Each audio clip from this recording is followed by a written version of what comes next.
When you look at the baseline of Ruby's character, in theory it should be very likeable and compelling, seeing a child in care, wishing to find their parents because of a degree of abandonment issues,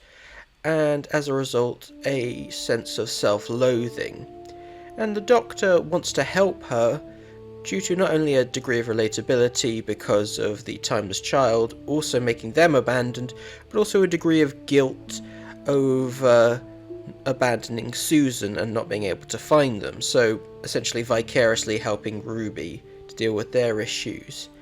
And I think both Ncuti Gatwa and Billy Gibson have great chemistry. When you look at this, the idea of Ruby's parents being ordinary isn't that far-fetched, especially when you consider that throughout Season 1, and to a lesser extent Season 2, there is a recurring theme of not getting caught up by coincidence, or I think the key example of this would be in 73 Yards, which is basically a insight into her mental state and this irrational fear that the reason she was abandoned was because of some deep dark secret that she won't even get to know the answer to. If anyone heard it, they would run away screaming and they wouldn't have the decency to confirm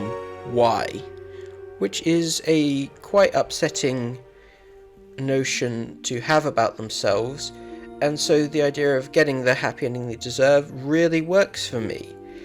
especially considering that they keep conflict fairly minimal between her and the other characters, especially the Doctor. We get little moments like her standing up against him to say, "No, I am going to help you" in Boom, or telling him that it's okay to be upset about Rogue. If they went too far with the conflict, you run the risk of making her feel quite selfish and shallow when you consider she has a relatively well-adjusted and happy life with the Sundays,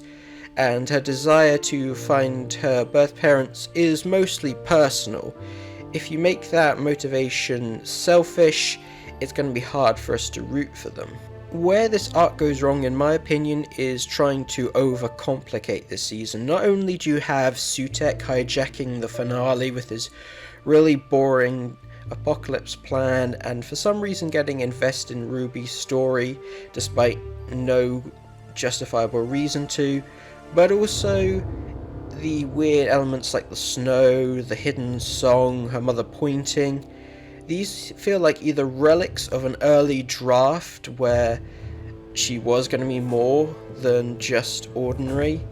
or misguided red herrings that Russell didn't find good explanations for. As a result, everyone is so focused on that they miss the recurring elements of why she wants to. A lot of her character gets thrown in the back seat for some reason, like the key conversation between her and the Doctor about him telling her that he went back that night, which is why she can't be taken there personally, is an important conversation that is sadly skipped over.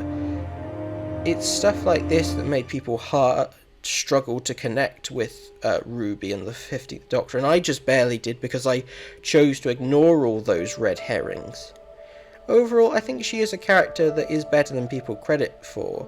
but I don't think she was given the fair amount of attention, especially when you look at her actual final moments in Season 2. After her pretty sweet goodbye in Empire of Death, having her last impact on the show basically be a scene where everyone dogpiles on her and calls her a liar,